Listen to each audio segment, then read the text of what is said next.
चलो, welcome to Apogee classes. Welcome to Apogee classes. तो जैसा कि आप लोगों को पता है कि हम लोगों ने कल work energy theorem, work energy and power chapter हम लोग कल क्या पढ़ रहे थे? Work energy, energy and power. इसका हम लोगों ने क्या, इसका हम लोगों ने एक पार्ट पढ़ लिया था। और इसको पार्ट में पढ़ते हुए हम लोग ये जान चुके थे कि वर्क क्या होता है, एनर्जी क्या होती है, मतलब वर्क के बारे में थोड़ा बहुत जान चुके थे, है ना। और वर्क की बेसिक डेफिनेशंस के बारे में हम लोग क्लियर कर चुके थे। और कल हम लोग ने वर्क का फॉर्मूला भी निकाल लिया था, लेकिन एक डायमेंशन में ही फॉर्मूला निकाला था। मतलब हम लोगों ने सीखा था कि वर्क इज इक्वल टू क्या होता है, force into displacement in the direction of force. ये बातें हम लोगों ने सीखी थी। Force, work is equal to force into displacement in the direction of, displacement in the direction of force. तो इतनी बातें हम लोगों ने कर ली थी। आज थोड़ा सा उसके आगे बताने वाले हैं कि expression of work W is equal to F S cos theta. ठीक है, सिंपल सी बात है कि आप लोगों ने एक नया टर्म देखा होगा कि expression of work, expression of work आपकी बुक में चीज लिखी है, expression of work W is equal to F S cos theta. ये बात लिखी है, बात समझ में आई? W is equal to F S cos theta लिखी है। इसको कैसे रिलेट करें और इसको कैसे हम समझें, इसको कैसे रिलेट करें और इसे कैसे हम समझें, तो बस एक यही चीज आप लोगों को देखनी है आज, आज के टर्म में समझना है। तो देखो, सिंपल सी बात बताता हूँ, 2 मिनट में समझ में आ जाएगी, बस ध्यान देना। ठीक है, क्या है देखो, अगर मैं आपसे ये कहूँ कि मान के चलो कि हमारे पास में क्या है, ये एक सरफेस है। ये क्या है हमारे पास में, ये एक सरफेस है, या इस तरह से मान के चलो ये एक टेबल है। ठीक है, ये एक हमारे पास टेबल है। इस टेबल पे हमने एक ब्लॉक फिक्स कर दिया। क्या कर दिया? एक ब्लॉक फिक्स कर दिया। अब इस ब्लॉक को हमको इधर मूव कराना है। ब्लॉक को किधर मूव कराना है? इस डायरेक्शन में मूव कराना है। तो मूव कराने के लिए फोर्स किधर साइड से लगाना पड़ेगा? इधर की तरफ ही लगाना पड़ेगा, चाहे वो पीछे से ढकेलो, चाहे वो आगे से खींचो, दो ही काम कर सकते हो, है ना। तो अब अगर मान लो कोई बंदा है, उसने क्या किया, इसके हुक में, यहाँ से एक हुक बंधा हुआ था और हुक से वो उसको ऐसे खींच रहा है, इस डायरेक्शन में खींच रहा है। बात समझ में आया? तो ब्लॉक किधर मूव करेगा? ये इस डायरेक्शन में खींच रहा है।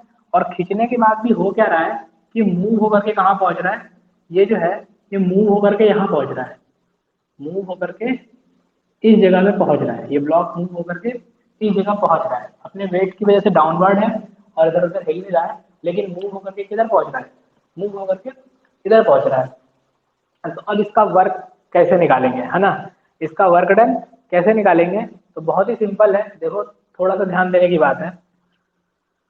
कुछ पॉइंट मानो चाहे मत मानो, कोई दिक्कत नहीं है, अभी समझ में आ जाएगा। देखो, हम लोगों ने वर्क की डेफिनेशन क्या पढ़ी है, मैं इधर लिखता हूँ, वर्क की डेफिनेशन क्या पढ़ी है? वर्क, वर्क की डेफिनेशन पढ़ी थी क्या? फोर्स। ये मान लो यहाँ फोर्स अप्लाई हो रहा है, F, force into displacement,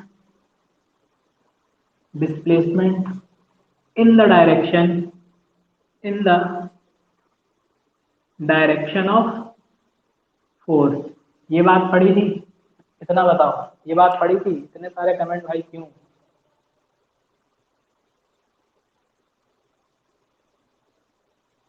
buffer buffer buffer,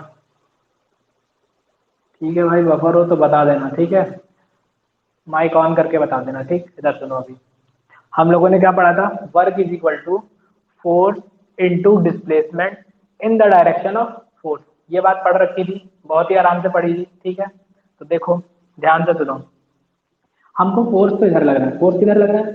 इस डायरेक्शन में लग रहा है ना, फोर्स लग रहा है इस डायरेक्शन में। ठीक, अब डिस्प्लेसमेंट किधर हो रहा है भैया? अगर हम डिस्प्लेसमेंट की बात करें तो डिस्प्लेसमेंट यहाँ से लेके यहाँ तक हो रहा है।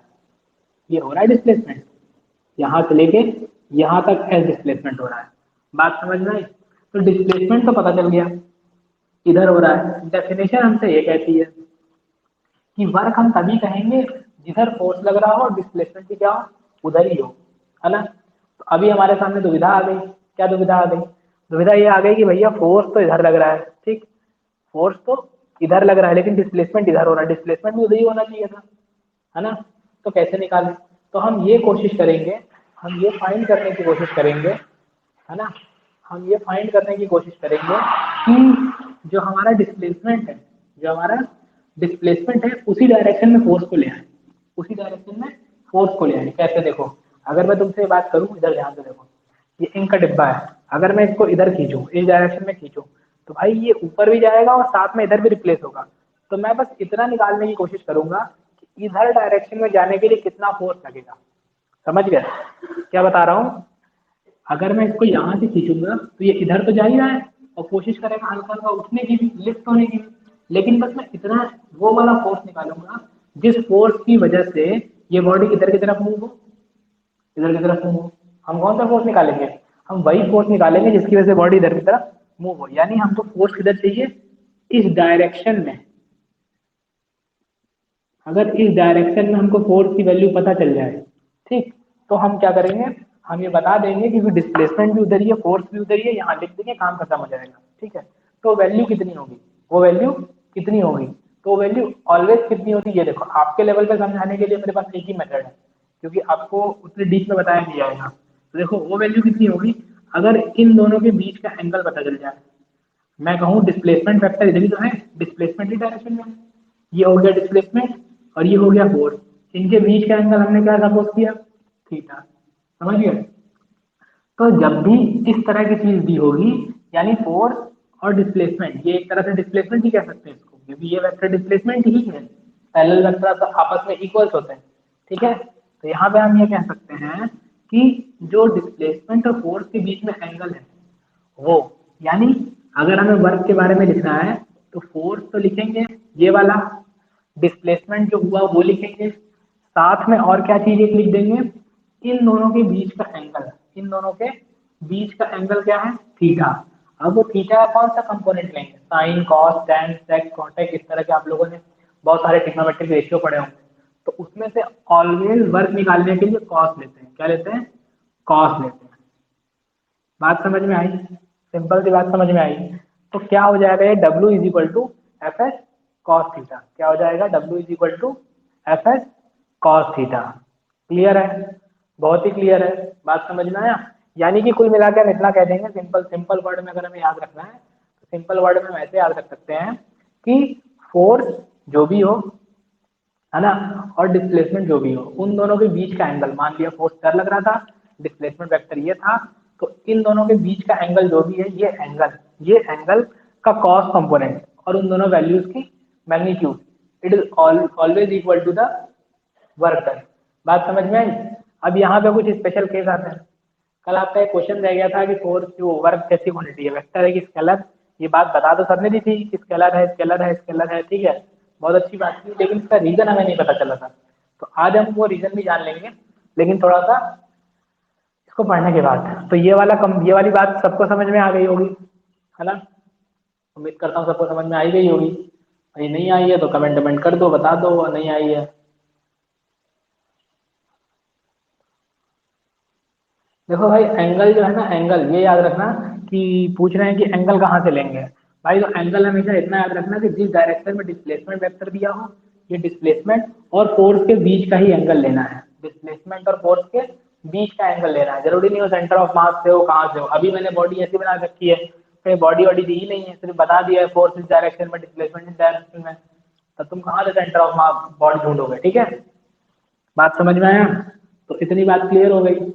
अब देखो अब उसके कुछ स्पेशल केस आते हैं, तो स्पेशल केस पे ध्यान देते हैं। Special case, special case number 1, देखो इसके 3 स्पेशल केस बनेंगे, कितने? 3। अब मान लो हमको W is equal to zero करना है, क्या करना है? W is equal to zero करना है, तो W is equal to zero करने के लिए क्या जीरो कर सकते हैं? Force is equal to zero कर दो। अगर फोर्स ही जीरो है और S does not equal to zero, S does not equal to zero, तब भी वर्क डन क्या आ जाएगा? जीरो आ जाएगा ना। समझ रहे हो? यानी वर्ग, वर्ग जीरो कब हो सकता है? या तो फोर्स जीरो हो जाए, है ना, दूसरा, दूसरा या तो, या तो आप देखो अगर हमें W is equal to zero put करना है, इफ, यहाँ इफ लगा लेना भैया इंग्लिश में, if is W is equal to zero, तो अगर अब force does not equal to zero, force लग तो रहा है, फोर्स लग तो रहा है, लेकिन डिस्प्लेसमेंट ही जीरो हो जाए, डिस्प्लेसमेंट ही जीरो हो जाए, किस केस में? भाई किस केस में ऐसा हो सकता है? ऐसा किस केस में हो सकता है?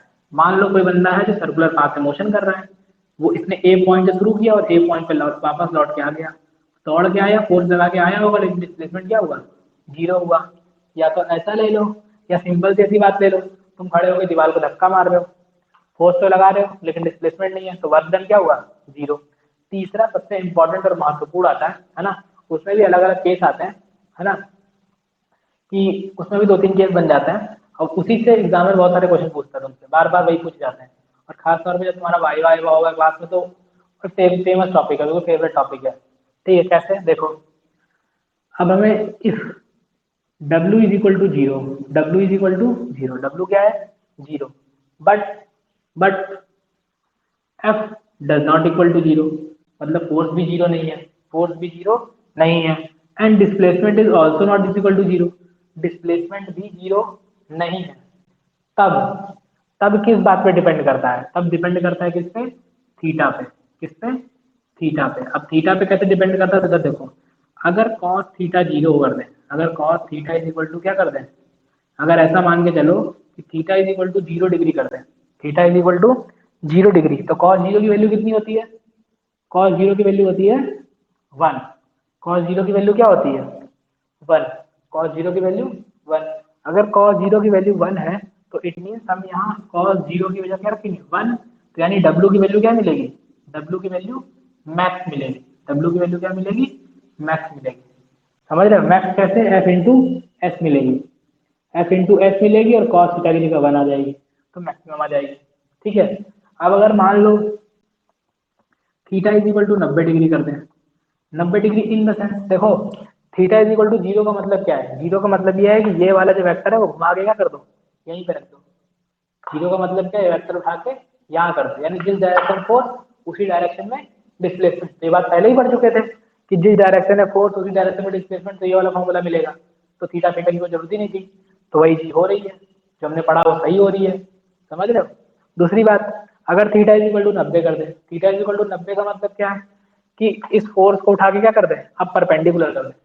फोर्स मतलब इधर लगाएं और डिस्प्लेसमेंट इधर हो, है ना। अब तुम सोचोगे ऐसा कैसे होगा, भाई हो सकता है, मुझे क्या पता, कोई तरीके से हो रहा हो, है ना। मान लें कि फोर्स को इधर की तरफ, फोर्स इधर अप्लाई करें, ऊपर वो खींचे और एक खिसक के इधर चला जाए, खिसक के इधर चला जाए, तो इस केस में क्या होगा, जब ये खिसक के इधर चला जाएगा, इस केस में क्या होगा, तो हमें पता है कि cos थीटा यानी cos 90 की वैल्यू क्या होती है 0, इतना तो पता ही होगा, टेक्नोमेट्री पढ़े हो थोड़ी बहुत। cos 90 की वैल्यू 0, अगर cos 90 की वैल्यू 0 है तो इस फॉर्मूले में cos 90 रखो और इसको 0 पुट करो, तो W की वैल्यू क्या आएगी, यानी मैं ऐसा कह सकता हूँ W is equal to, W is equal to, या मैं इसको उठा के इधर लिख रहा हूँ, ठीक है, इधर देखो, W is equal to F S cos 90, और cos 90 क्या है 0, it mean W is equal to क्या आ गया 0। बात समझ में आई, यानी W 0 कब आएगा, W 0 कब आएगा, जब ये दोनों वेक्टर परपेंडिकुलर हो जाए, है ना। अब यहीं से क्वेश्चन तुम लोग उसमें पूछ रहे थे, कल कल कोई पूछ रहा था, शायद उत्कर्ष पूछ रहा था, उत्कर्ष क्या क्वेश्चन पूछ रहा था कि अगर भैया मान के चलो कि कोई भी चीज है टेबल पे रखी है और टेबल पे खिसक के नीचे गिर जाए, खिसक के नीचे गिर जाए, तो उसमें वर्क डन होगा। भाई देखो दो चीजें बन रही हैं, मैं तुमसे कहूँ कि इस ब्लॉक को मैं खिसका के लाया और अचानक से नीचे गिर जाए, है ना, तो इसको दो पार्ट में तोड़ो, दो तरीके से देखो। एक, पहला, जब यहाँ से यहाँ तक खिसक के आया तो कोई फोर्स लगा होगा, फोर्स की डायरेक्शन पता चली होगी, क्या होगी फोर्स की डायरेक्शन, फोर्स की डायरेक्शन क्या हुई होगी, तो फोर्स इधर से लगाए होगी, तो इधर से यहाँ तक आया, यहाँ तक आया गिरने से जस्ट पहले, तब तो उतनी दूर में तो वर्क किया इसने, उतनी देर में कोई ना कोई वर्क किया इसने, बात समझ में आया, उतनी देर में कुछ भी वर्क हुआ। लेकिन जब ये यहाँ से नीचे गिरा, तो अगर तुम ये वाला फोर्स कंसीडर करते हो जो अभी लग रहा है, ये वाला फोर्स, मान लो कि ये टेबल है ना, इस टेबल पे ब्लॉक रखा है, इसको इधर भी डायरेक्शन में फोर्स लगाया और फ्लिप करके यहाँ तक आया, यहाँ तक आया, तो इतने पार्ट में डिस्प्लेसमेंट तो ऐसा हो गया, फोर्स ये हो गई, यहाँ तक तो वर्क हुआ, यहाँ तक आने पर वर्क हुआ, लेकिन यहाँ से आके वो नीचे गिर गया, यहाँ से आके क्या हुआ, नीचे गिर गया। बात समझ में आए, तो इस समय डिस्प्लेसमेंट क्या है एस, और फोर्स किधर लग रहा था, इधर की तरफ, फोर्स किधर था, इधर की तरफ, तो इन दोनों के बीच एंगल क्या आ गया 90, यानी इस वाले फोर्स की वजह से वर्क तो नहीं होगा, इस वाले फोर्स की वजह से वर्क नहीं होगा। तो देखो लेकिन यहाँ भी वर्क हो रहा है, यहाँ भी वर्क हो रहा है, कैसे, अगर मैं तुमसे कह दूं कि भाई ये नीचे गिर रहा है, तो नीचे गिरने में कोई ना कोई फोर्स लग रहा होगा, ग्रेविटेशनल फोर्स, तो वो F लग रहा होगा, तो ग्रेविटेशनल फोर्स की वजह से देखोगे तो वर्क होगा, लेकिन ये जो तुमने फोर्स लगाया एक्सटर्नल, इसकी वजह से देखोगे तो इस वाले सिचुएशन में वर्क नहीं होगा। अब बात यही होती है कि तुम कौन से फोर्स को ध्यान में रख के चीजों को देख रहे हो। बात समझ में आया? कौन सी चीज को ध्यान में रख के तुम देख रहे हो। तो ये बात क्लियर हो गई यहाँ तक किसी को कोई दिक्कत है? इसमें जो नोट कर रहा है फटाफट नोट कर लीजिए, है ना। बहुत ही अच्छे से फटाफट नोट कर लीजिए, मैंने आप लोगों को पूरा पूरा बता दिया है, ठीक है। हाइपोटेनियस, बेस, परपेंडिकुलर, वो सारी बातें जो थी वो अलग की हैं, लेकिन जो मेन बेसिक बात थी वो आपको समझ में आ गई है। क्लियर है?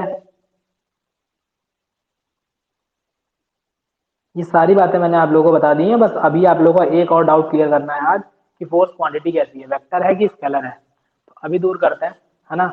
उसका भी बिल्कुल लोड मत लीजिए, वो भी अभी दूर करते हैं, ठीक। कैसे करते हैं अभी बताते हैं, देखो।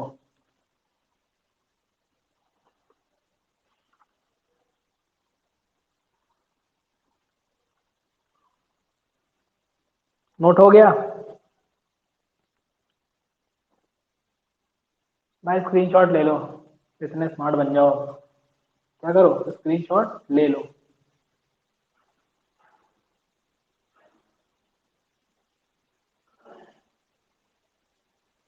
भाई जिसके नेट में इशू होगा उसे क्लास क्लियर नहीं होगी, ठीक है।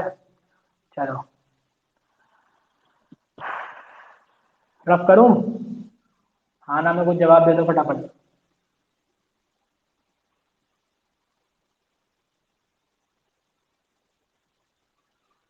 आज सूरज वो खाली आज गौरव नहीं आया ना।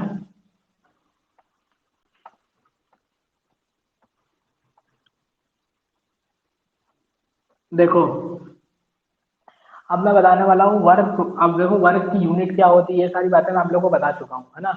अब तुम लोगों को वर्क बताने वाला हूँ कि वर्क वेक्टर है कि स्केलर है। इसका जवाब आप लोग खुद ही से देंगे बहुत ही आराम से। तो ये तो पता ही है कि वर्क स्केलर क्वांटिटी है, लेकिन क्यों है ये बात हमें समझनी है ना। हम थोड़ा सा एक्स्ट्रा ऑर्डिनरी हमें समझनी है, बस समझनी है, इतना जानते हैं। तो देखो होता क्या है, आप सब लोग ये जानते हैं कि वेक्टर, वेक्टर जो होता है वेक्टर के बारे में सबको पता है ना। कि मान लो हमारे पास कोई ये ए वेक्टर है, क्या है, कोई ए वेक्टर है, तो उसका क्या होगा, मैग्नीट्यूड भी होगी और डायरेक्शन भी होगी। मान लिया हमारे सामने क्या है, ये वेक्टर है, ए वेक्टर है। ऐसे ही हमारे पास एक दूसरा वेक्टर मान लिया बी वेक्टर है। क्या है, बी वेक्टर है। बात समझ में आया? तो अब हर वेक्टर की मैग्नीट्यूड है और साथ में उसकी क्या है, डायरेक्शन है, और इनके बीच का एंगल हमने क्या मान लिया, थीटा मान लिया। और हमें इनका मल्टीपल करना है। क्या करना है, मल्टीपल करना है। तो देखो वेक्टर्स के मल्टीपल दो तरीके से होते हैं। वेक्टर्स के मल्टीपल दो तरीके से होते हैं। एक होता है स्केलर, स्केलर, और दूसरा होता है वेक्टर, है ना। या इसे बोलते हैं क्या, डॉट, और इसे बोलते हैं क्रॉस। बात समझ में आया? मतलब क्या है, मतलब ये है कि जब दो वेक्टर्स का आपस में मल्टीप्लाई इस तरीके से करोगे या प्रोडक्ट इस वाले मेथड से करोगे, इस वाले मेथड से, तो हमेशा स्केलर क्वांटिटी मिलेगी, इसीलिए इसका नाम स्केलर वेक्टर है, ठीक। अगर इस वाले तरीके से करोगे तो हमेशा कैसी क्वांटिटी मिलेगी, वेक्टर क्वांटिटी मिलेगी। बात समझ में आया? अब दोनों में ही मल्टीपल कर रहे हैं तो मल्टीप्लाई के साइन भी अलग होने चाहिए, मल्टीप्लाई के साइन भी अलग होने चाहिए। तो इसमें मल्टीप्लाई का साइन बनाते हैं हम लोग डॉट का, और इसमें बनाते हैं ये वाला क्रॉस का, इसीलिए इन्हें क्रॉस और डॉट कहा जाता है, ठीक है। अब देखो, अब अगर मान लिया हमारे सामने कि ये मेरे पास रिजल्टेंट वेक्टर रिजल्टेंट है, और इन दोनों का मुझे डॉट प्रोडक्ट करना है। क्या करना है, dot product, A dot B, A dot B.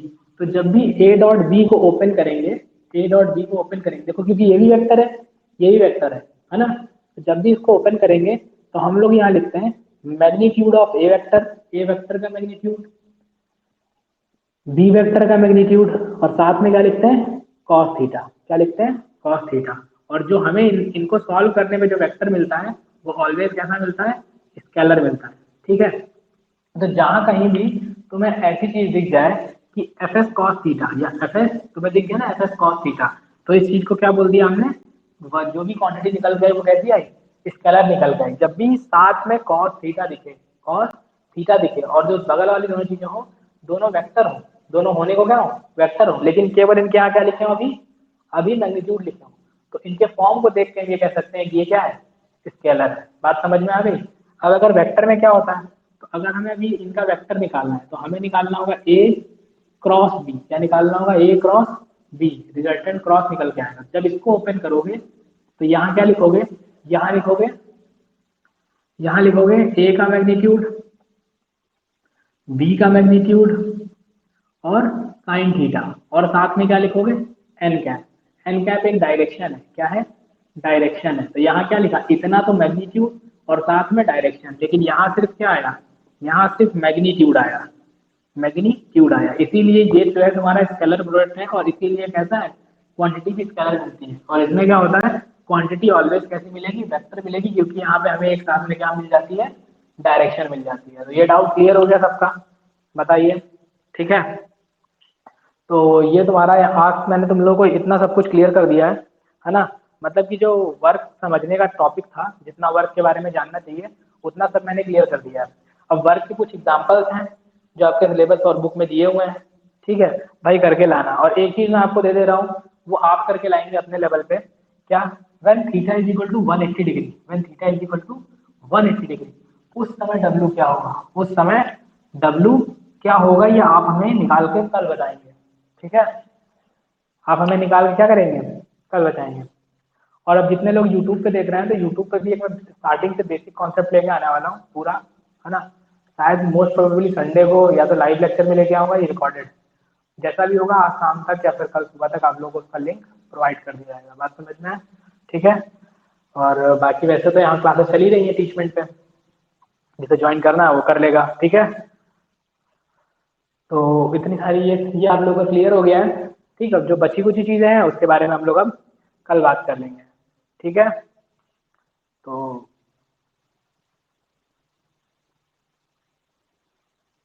ठीक, हाँ बताओ, तुम लोग क्या क्या डाउट है। भैया साइन की जगह कुछ भी ले सकते हैं, ना बालक ना, इस साइन की जगह कुछ नहीं ले सकते हो, इसको अभी समझो ही मत। ये तुम्हारे लिए आगे पढ़ाया ही जाएगा, बस इतना याद कर लो कि हाँ दो तरह के प्रोडक्ट होते हैं, तो ये इस वाले प्रोडक्ट से आता है कॉस अगर लगा होता है तो। और बताओ, और किसी के doubt, last 1 minute, I think किसी के पास कोई भी डाउट नहीं होगा। ए और बी का मैग्नीट्यूड होगा, मल्टीप्लाई हो रहा है ना, मल्टीप्लाई हो रहा है ना, प्लस क्यों होगा, है ना। प्लस और माइनस करने के भी अलग अलग तरीके होते हैं। जैसे तुम आज तक सीखते आए हो ना कि 2 और 3 और 4, जैसे मान लो कि ए बराबर लिखा है 3 और बी बराबर लिखा है 4, है ना। तो ए को, अब भाई इन दोनों का गुणा करने का तरीका अलग है, जोड़ने का अलग है, भाग करने का अलग है, बात समझ में आया। वैसे ही यहाँ गुणा करने का अलग है, जोड़ने घटाने का तरीका अलग है, समझ गए। तो ये तरीके हैं, ये सीखने पड़ेंगे तुम्हें अगर फिजिक्स सीखनी है तो। और बताओ, किसी को कोई समस्या, परेशानी, दिक्कत नहीं है, ठीक है सर, एंड करूँ क्लास।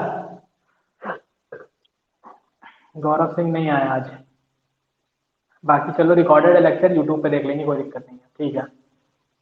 बाकी मेरी ऐप भी, मतलब मेरी वेबसाइट भी है, उस पर मैं अपलोड कर दे रहा हूँ, जैसे टीचमेंट वालों ने प्रोवाइड की है, तो वहाँ भी देख सकते हो, रिकॉर्डेड लेक्चर पड़े रहते हैं, ठीक है।